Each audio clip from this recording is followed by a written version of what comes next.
Mga kanal fans ngayong pageant season. Naglipanan na naman sila at nagbibigay ng mga negative vibes at crab mentality.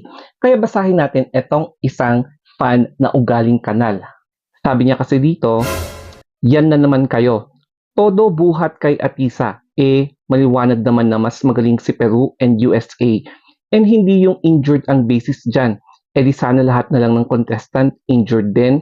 At iyan ang basehan ng mga pesteng vlogger na OA. Siyempre naman, nag-rest back ako sa kanya. Mas peste ka. Nakikinood ka lang, pero ugaling kanal ka. O di ba? Let us clarify yung sinabi ni ate dito na ang basis daw is yung injured ang paa. Pero kung babasahin nyo tsaka papanoorin nyo yung buong context ng vlog ko, eto yung full performance ni Atisa Manalo. And in-explain ko doon yung kanyang performance doon sa gown